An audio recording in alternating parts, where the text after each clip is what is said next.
Abra sua Bíblia comigo, por favor, em 1 Samuel, primeiro livro de Samuel, capítulo 22. Então, Davi se retirou dali e se escapou para a caverna de Adulão. E ouviram-no seus irmãos e toda a casa de seu pai, e desceram ali para ele.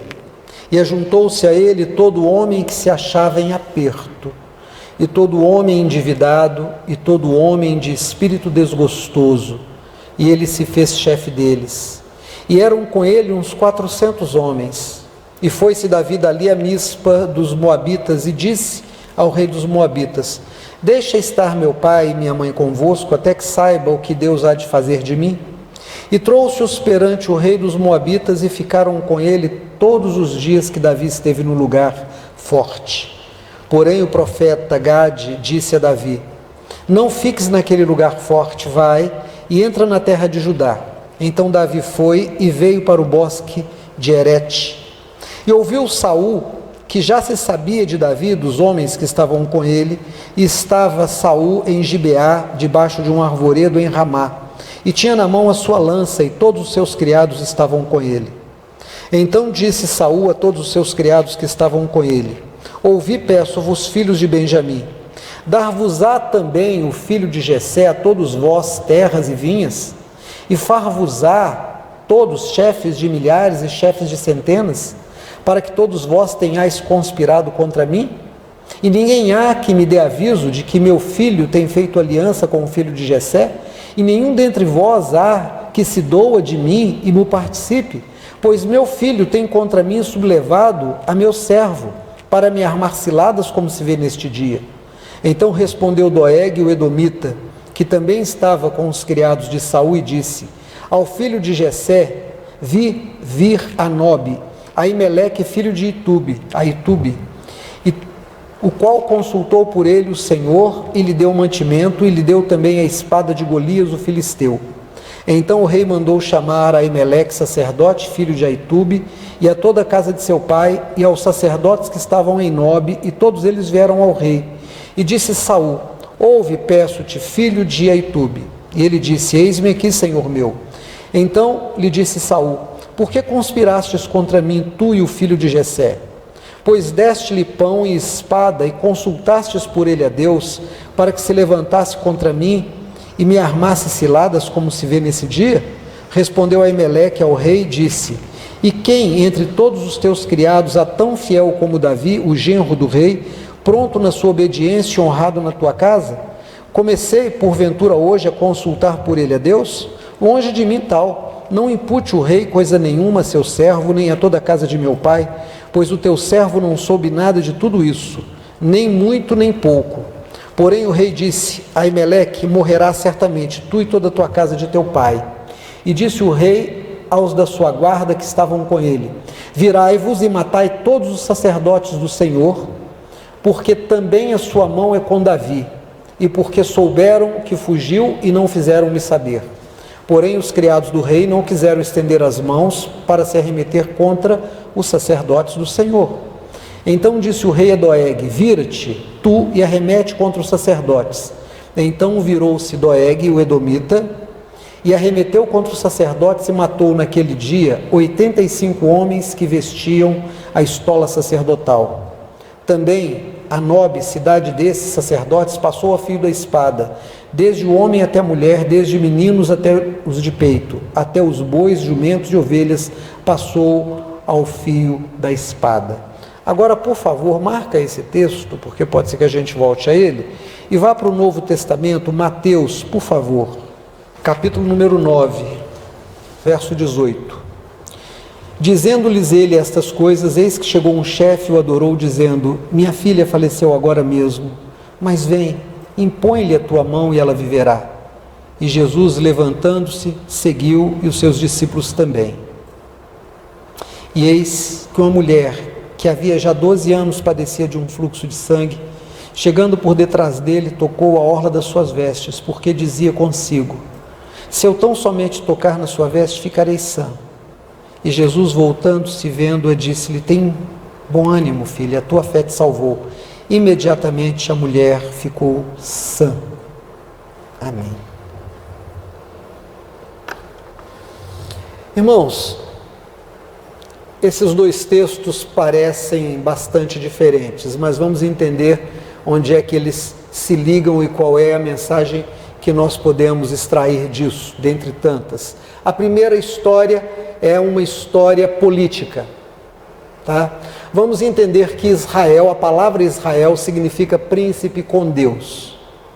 Quem é o Israel político? É um povo, é uma nação. Ainda não é um país, mas já é uma nação e é um povo. E é um povo que tem um rei constituído pela vontade do seu povo. O povo pede a Deus um rei e Deus lhes dá Saul. Deus lhes dá Saul com a missão de cuidar do seu povo. O rei deveria governar, suprindo todas as necessidades do povo. Cada pessoa que estivesse investida de autoridade na corte desse rei, que Deus havia permitido que o povo tivesse, deveria ter uma única razão de trabalhar: satisfazer as necessidades desse povo, cuidar dele como um rebanho do Senhor. Israel nunca deixou de ser uma nação teocrática, uma nação onde Deus governava, mesmo quando Deus coloca Saul como rei. Deus ainda tinha os sacerdotes que o consultavam e davam direção ao rei. Saul acaba tendo Davi como seu genro. Davi mata o gigante, vocês conhecem a história. Em algum momento, Davi é um homem que vem de uma outra tribo que não a de Benjamim, ele vem da casa de Jessé, de Judá, e o povo começa a perceber que Deus começava a levantar Davi como o homem segundo o seu coração, porque já o coração de Saul começara a se perverter. Saul começou não mais a governar o povo para Deus, mas começou a governar o povo para si, para a sua própria riqueza, para o seu próprio conforto. E para que ele pudesse firmar o seu governo, ele pega homens da sua tribo, homens de Benjamim, e ele começa a dar cargos importantes, ele começa a dar terras, ele começa a dar títulos, ele começa a comprar a fidelidade dessas pessoas, e elas começam então a mamar nas tetas da nação, nas tetas do Estado. Saul, então, ele tem uma base de sustentação de pessoas que estão dentro do governo de Israel, governando não para o povo e nem para Deus, mas para si mesmos. Haviam transformado o povo de Israel em ovelhas, em gado, do qual eles tiravam carne, do qual eles tiravam leite, do qual eles tiravam couro. Só que a avareza que se estabeleceu no coração destes que estavam no governo de Israel, na corte de Saul, na tribo de Benjamim, como a avareza em qualquer coração humano, não conhece limites. E como não conhece limites, não se satisfaz. Irmãos, há uma doença que é a doença em que a pessoa não sente que está satisfeita. Ela come e não sente mais satisfação, porque o normal é que você, ao almoçar, ao jantar, a fazer um lanche, em algum momento você diga para você mesmo: estou satisfeito. Ainda que o seu anfitrião, ainda que a pessoa que está ali na mesa com você diga: come mais um pedacinho, aceita mais um pouco, você diz: não, muito obrigado, eu estou satisfeito. E às vezes a pessoa insiste, você diz: olha, se eu comer mais um pouquinho eu passo mal. Você tem um senso de limite. Você sabe que a comida é necessária, você sabe que ela te faz bem, até um certo ponto. A partir dali, se você comer, você vai ter problemas sérios, que vão desde uma obesidade até você passar mal e fazer vômito. A avareza, ela passa a ser avareza quando nós perdemos o senso da necessidade. Nós todos precisamos de dinheiro, nós todos precisamos de casa, nós todos precisamos de coisas das quais nós nos cercamos e adquirimos, mas nós precisamos ter um senso de limite, mesmo para o dinheiro. Eu não posso querer ter dinheiro sem limite, eu não posso querer ser muito rico. Eu preciso querer ter e buscar ter aquilo que me satisfaça, porque o que passa disso também vai me fazer mal. Mas assim como algumas pessoas têm a doença, que não conseguem parar e comem desregradamente e vão desenvolver até obesidade mórbida e vão ter problemas sérios, a avareza também. Saul perdeu o limite. E não apenas ele perdeu o limite, mas ele começou a se cercar de gente que também não tinha esse limite. Ele começa a dar para essa base de sustentação, tirados da família dele, da tribo de Benjamim, cargos importantes e em algum momento, para sustentar aquela avareza desmensurada, aquela avareza sem limite, ele começa a roubar das pessoas. Ele começa a tirar das pessoas. Sabe, você começa a empobrecer as pessoas, às vezes com mecanismos legais. Porque veja, se eu tenho o poder na minha mão para te subjugar, eu posso tirar de você algo que eu quero. Por exemplo, eu tenho o poder de vida e morte porque eu tenho uma arma na minha mão. Então eu ponho o revólver na sua cabeça e digo para você, me dá o que você tem, senão eu te mato. Eu tenho o poder. Você se submete a mim e passa o que você tem e eu fico com aquilo que era seu e você fica na miséria. Eu tirei de você com o poder da arma. Isso é ilegal. Mas e quando eu me aproprio dos mecanismos da legalidade? E quando eu me aproprio dos mecanismos que fazem as leis, dos mecanismos que julgam as situações segundo as leis, e dos mecanismos que fazem com que a lei seja cumprida conforme o que eu quero? Então eu viro para alguém e digo, daqui para frente, o imposto vai ser 50% de tudo que você fabricar, de tudo que você produzir. Não, pensando bem, não. Nós estamos em aperto, nós vamos pôr um imposto compulsório de 90%, você vai ficar com 10%. 99%, você vai ficar com 10%. Você diz, mas eu vou viver de quê? Eu digo, olha, vou te prender. Se você não me der, você vai preso. E eu prendo seu vizinho, eu prendo seu pai, você fica com medo, você se submete a mim. Eu te empobreço para eu me enriquecer, usando como arma mecanismos legais. Eu tenho o judiciário, eu tenho o legislativo, eu tenho o executivo. Saul fez isso. Saul se tornou em Israel, irmãos, eu estou pregando sobre Israel. Qualquer conexão com algum país aí da América do Sul, tá? É mera coincidência. Eu não estou falando de países daqui, estou falando de Israel. Só Israel, tá? Então esse Saul, ele se torna um rei muito rico, empobrecendo o seu povo.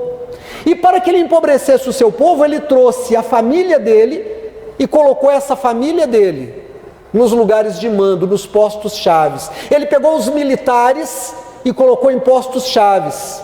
Ele tirou aquelas pessoas que Deus havia levantado com recursos técnicos que Deus tinha dado e colocou pessoas que faziam o que ele queria.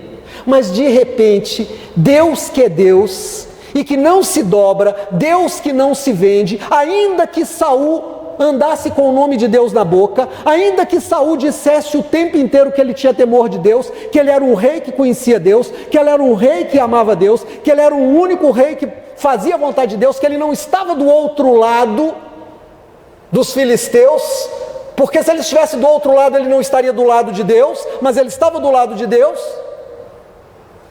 Ele era um homem que Deus havia abandonado, e Deus levantou um menino. E o primeiro sinal de que Deus era com o menino é que esse menino matou um gigante. E esse menino é colocado dentro da casa de Saul. E o povo começa a reconhecer que a mão de Deus era com esse menino chamado Davi. E as moças começaram a ter Davi como seu herói. E os homens começaram a esperar que, quando Davi se tornasse rei, já que ele era agora casado com a princesa, poderia ser que ele tivesse um lugar na corte em algum momento. Saul começa a se sentir ameaçado, ele começa então a perseguir Davi. E ele persegue Davi, ele tira a esposa de Davi, a filha dele, ele toma a filha de volta, ele toma o cargo, ele toma todos os benefícios que ele deu à família, ele começa a perseguir a família de Davi, ele arruma um judiciário lá que se vende e que quer prender Davi, Davi foge, De repente Davi está num lugar e a família de Davi fica sabendo que ele está ali, eles descem para lá e dizem: Davi, o que vai ser da gente? Saul está nos perseguindo. Davi os leva até um outro povo e diz: fiquem aqui, e eu vou também ficar num lugar aqui. E aí de repente acontece algo extraordinário, irmãos. Começam a se juntar a Davi as pessoas que estavam em aperto, as pessoas que estavam endividadas, e as pessoas que já estavam desesperançadas. Pessoas em aperto, pessoas endividadas e pessoas sem esperança. Porque quando a política se corrompe, ainda que o governante tenha o nome de Deus na sua boca, o que ele produz é endividamento do seu povo, o que ele produz é desesperança no seu povo, o que ele produz é aperto no seu povo. Irmãos, eu estou pregando sobre Israel. Qualquer semelhança é mera coincidência. Mas mostra pra gente que não existe novidade, pastor. E esses homens começam a se juntar a Davi, e de repente eram 400. E depois virou 500, e depois virou 1000, e depois virou muito mais gente. E chega um profeta e fala para Davi uma coisa interessante. Diz assim: por que você está nesse lugar aqui? Volta para a terra, volta para o lugar onde você está sendo perseguido. Volta para lá, porque é lá que Deus te quer. Deus vai mudar a história de Israel. Deus vai escrever uma nova história para esse povo, e você tem que estar lá, porque Deus vai usar você. Davi volta, ele deixa os pais dele no lugar seguro e ele volta. E de repente, Saul está sentado debaixo de um arvoredo, está num lugar bom, e alguém chega para ele e diz assim: você ficou sabendo que Davi teve lá no templo, no lugar tal? E que a espada de Golias foi passada para ele, que ele recebeu comida? Irmãos, aí Saul diz uma coisa interessante, ele diz assim: filhos de Benjamim, eu não dei a vocês terra, eu não dei a vocês cargos, eu não dei a vocês riquezas, eu não dei a vocês títulos. Não era para que vocês me defendessem, não teve nenhum que me dissesse que eu estou sendo traído, que o meu próprio filho Jonatas fez aliança com Davi. Vocês estão me traindo também. E ele manda chamar o sacerdote que tinha dado acolhida a Davi, manda chamar a família dele, a casa do pai dele, manda chamar todos, e ele diz: que negócio é esse? Vocês deram acolhida a Davi, vocês estão me traindo? E o sacerdote diz: nunca, isso nunca aconteceu. Eu sempre consultei o Senhor para o Davi, desde que ele trabalhava com você. Ele chegou lá e pediu, eu fiz aquilo que eu sempre fiz. Acaso não sabe todo Israel que o genro do rei é fiel ao rei? Todo Israel sabe disso. Nós sabemos o que é certo e o que é errado. O fato de você dizer que ele é errado, que ele é ruim, de você prendê-lo, o fato de você acusá-lo, o fato de montar todo um processo mentiroso contra ele, não faz com que nós não saibamos que é mentira. Porque a mentira não se esconde da verdade, ela corre da verdade, mas ela não se esconde dela. O rei fica desesperado e diz assim para aqueles soldados: se atirem contra os sacerdotes e matem todos os sacerdotes. Irmãos, quando ele diz isso, ele está mostrando o seguinte: que assim como o anjo que um dia trabalhou para o Senhor se tornou diabo, o homem ou a mulher, quando dão lugar à avareza, querem tomar o lugar de Deus. Quando um pastor perde o temor de Deus, ele põe os seus interesses em primeiro lugar. Quando um presidente não tem temor de Deus, ainda que ele use o nome de Deus, ele põe os seus interesses em primeiro lugar. Ele não chora pelo povo que morre, ele não chora pelo povo que está em dívida, ele não chora pelo povo que está em aperto, ele não chora pelo povo que está desesperançado. Enquanto todo mundo sofre, ele ri. Enquanto todo mundo sofre tragédias, ele passeia. Isso era Saul. Mas a sua guarda, a guarda pessoal, que ele diz: matem os sacerdotes, longe de nós estender a mão contra o ungido do Senhor, nós não vamos matar sacerdotes. E aí Doeg, um edomita, e é importante lembrar que os edomitas são os descendentes de Edom. Edom significa vermelho, são os descendentes do irmão de Jacó, Esaú. Esse sim pega da espada, mata o sumo sacerdote, mata os sacerdotes, mata toda a família dele. porque ele não tem temor do Senhor. Gente que serve a tirano não tem temor de Deus. Ainda que tenha Deus na boca, ainda que fale de Deus, ainda que repita versículos, não tem temor de Deus. Doeg estava servindo ao exército do Deus vivo. Servia um rei levantado por Deus, mas esse rei já tinha se corrompido, já tinha se pervertido, e Doeg era a perversão encarnada. Isso foi o que nós lemos. Mas é importante entender que, quando não há temor do Senhor, o que tem para o povo é aperto, endividamento e desesperança. Já era assim, é assim e sempre será assim. Não basta dizer, eu tenho temor de Deus, eu acredito em Deus. Não são as palavras que fazem as coisas acontecer, são as atitudes que fazem as coisas acontecer. Nós fomos para um outro texto, nós encontramos Jesus. Jesus está num lugar, está descendo e chega alguém e diz, minha filha está doente. Veja o texto, por favor, volta o texto, verso 18. Dizendo-lhes ele isso, essas coisas, eis que chegou um chefe e o adorou, dizendo, minha filha faleceu agora mesmo, mas vem, toca nela, põe a mão e ela vai viver. Jesus se levantou e seguiu, os seus discípulos também. Eis que uma mulher que havia 12 anos padecia de um fluxo de sangue, chegando por detrás dele, tocou na orla das suas vestes, pois dizia consigo, se eu tão somente tocar nas suas vestes, ficarei sã. As pessoas estão procurando alguém que não fale de Deus, mas alguém que tenha Deus nele. Quando aquele chefe viu que a sua filha morreu, e ele ficou sabendo que Jesus estava ali, ele vai atrás de Jesus e diz, vem, toca na minha filha. Eu não quero uma palavra, eu não quero que o Senhor profetize, eu não quero que o Senhor mande um recado, eu preciso que o Senhor toque nela, eu preciso ter uma experiência, eu preciso que a minha filha seja tocada, abraçada pelo poder do Senhor. Eu ainda tenho a esperança, a minha esperança é o Senhor, eu não estou desesperançado. E no caminho vem uma outra mulher, e nós não lemos o texto, porque nós teríamos que gastar tempo lendo outras passagens, e vocês já conhecem, eu já preguei aqui algumas vezes. Um outro texto que nos dá apoio diz que essa mulher sofria de uma hemorragia há 12 anos, e ela gastou toda a sua riqueza, toda a sua fortuna com os médicos, indo de mal a pior. Estava ruim, ficou pior. Mas ela dizia consigo, eu ainda tenho uma esperança no meu coração.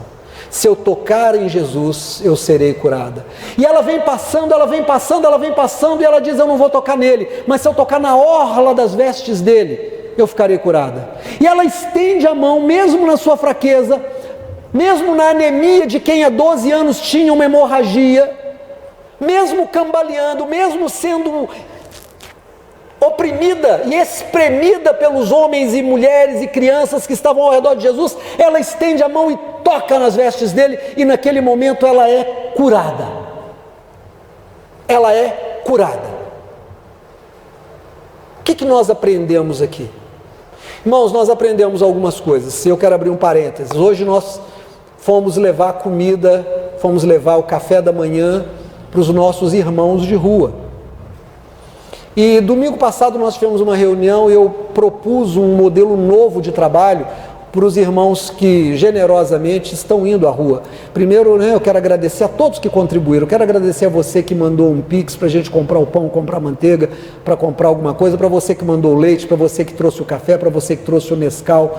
Olha, você não sabe o bem que você fez. Talvez você só vai descobrir lá na glória, quando o Senhor mesmo te contar. Mas eu quero agradecer a cada pessoa que trabalhou, que veio, que partiu o pão, que pôs a manteiga, que fez o café, que levantou cedo, quem pôs o carro na estrada, quem foi lá, quem ficou lá. Muito obrigado, que Deus também te abençoe. Mas o modelo nosso mudou. Nas outras vezes que nós fomos, nós levamos o pão, levamos o café e distribuímos. E a gente chega lá e eles já estão condicionados. É um condicionamento operante. E a gente vai chegando, é como o ratinho da caixa de Skinner, né, Beth? Eles já estão condicionados, eles já vão fazendo a fila.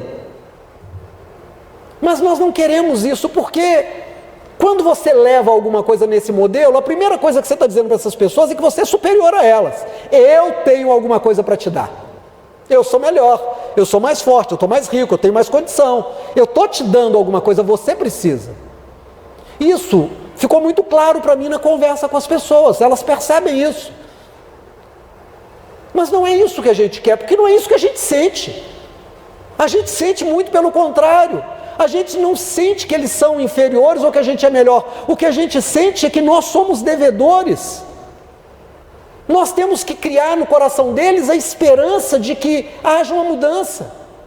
Nós temos que permitir que no coração deles brote uma esperança de estender a mão e de tocar e ser curado, de tocar e ser limpo, de tocar e sair da rua, de tocar e ter alguma coisa melhor. A gente tem que ter no coração dessas pessoas plantada a esperança de que um modelo de governo vai mudar, de que Saul vai sair do governo, de que um Davi vai sentar lá em algum momento, de que Deus sempre tem um Davi, mesmo que Saul esteja lá, mesmo que Saul tenha colocado os militares no governo, mesmo que Saul tenha colocado gente e que tenha endurecido, que tenha corrompido, que tenha engessado, que tenha empedernido todo o sistema, Deus sempre tem um Davi, porque Deus não pode ser vencido pela avareza e pela corrupção do homem. Deus é Deus na nossa terra também. É isso que nós queremos que vá para o coração dessas pessoas. Então o que foi que nós pensamos? Juntos, vamos tomar café e convidá-los para tomarem café conosco? A gente leva a mesa e a gente não vai dizer: nós trouxemos o pão para dar para vocês, nós viemos tomar café aqui. Você quer tomar café com a gente? Mas não vai embora não, fica aqui, vamos conversar. Eu não tenho nada para te falar, eu não vou pregar o evangelho. Irmãos, e aí nós saímos hoje de manhã. Escolhemos um lugar, Praça da Estação. Vamos para a Praça da Estação. Pegamos o carro, os carros, fomos, chegamos à Praça da Estação, já tinha um trabalho lá maior do que o nosso. Mesas, o café sendo distribuído, gente com um coletinho igual o que a gente comprou, só que tinha uma cor diferente. Falei, não dá para ficar aqui, né? A gente não vai chover no molhado, não adianta. Vamos para a Praça Raul Soares. A Praça Raul Soares tem duas pistas. A pista interna estava bloqueada, não tinha acesso, então não dava para parar lá. Por que o poder público fechou aquilo? Eu não sei. Eu vou imaginar, pode ser que eu esteja errando, mas eu vou imaginar que seja para garantir às pessoas que desfrutam da praça poder caminhar, correr, andar de bicicleta, poder, sei lá, fazer. Não deu para parar lá. Então paramos num outro lugar, achamos uma esquina, tinha pouca gente. Mas Deus colocou no coração que ali seria um bom lugar. Descemos as mesas e sabe o que aconteceu? O modelo funcionou melhor do que da outra vez. Porque nós não levamos nada para dizer para eles que a gente era melhor. E eu vi no primeiro lugar que nós passamos, um grupo se preparando para fazer um culto. Agora pense comigo. Você para debaixo de um viaduto, onde as pessoas estão ali num estado lamentável, por várias razões. Você leva a comida, dá para eles a comida e depois faz um culto, fala de Jesus, faz um apelo e vai embora. Mas a vida deles continua ali. Você não tem como colocá-los no carro e levar com você. Você não tem como mudar nada ali. Quando você sai, eles dizem... Eles acham que eles são melhores do que a gente. Eles acham que o pão deles é que nos sustenta, que o Deus deles é melhor. Mas a nossa vida não mudou. Porque eles não são olhados como pessoas, eles não são ouvidos, a história de cada um deles não é ouvida.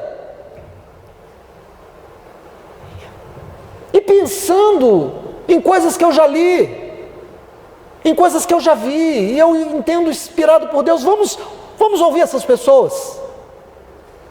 E aí nós começamos a ouvir. Teve um que me convidou para ir para Sobral, a mim e o Dudu. Lá, qual estado que é? Ceará. Ah, vamos lá, eu quero que vocês visitem meu pai lá, minha mãe, eu vou avisar que vocês vão. Irmãos, sabe o que a gente percebeu, começou a ser plantado no coração deles? Quando eles puderam vir à mesa? Esperança. A Patrícia disse, conversei com a Ana. Perguntei a Ana 5 vezes sobre a família dela e ela falou só sobre a mãe, né? Ou sobre o pai. Só o sobrenome do pai. Ela nega a mãe. Ela sofre com algo. se você não der a ela a esperança de que ela vai poder falar, de que ela vai poder ser vista como gente, ela nunca vai querer que o Deus de Israel toque na vida dela, ela nunca vai encontrar esse Deus. Ela vai achar que você está descarregando a sua consciência de culpa. A culpa porque você está numa situação um pouquinho melhor, você está tentando descarregar fazendo bem para ela. Ela não vai entender que você quer que ela tenha esperança e que ela estenda a mão e toque em Jesus. Quem foi que se ligou a Saul? Todos os que queriam poder, todos os que eram avarentos, todos que queriam algum benefício. Você tem um pedacinho de terra para mim? Pode indicar meu filho?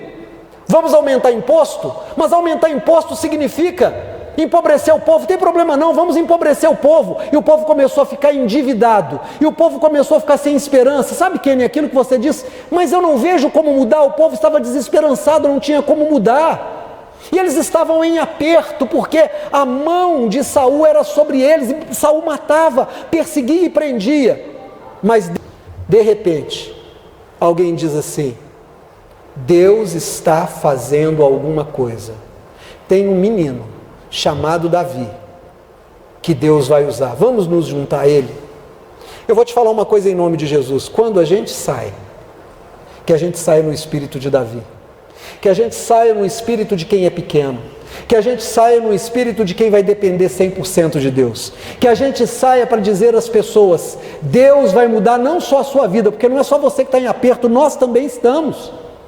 Não é só você que está numa situação difícil, nós também estamos. Não é só você que endividado chegou na rua, nós também estamos nos endividando. Nós vivemos um momento muito, muito difícil, irmãos.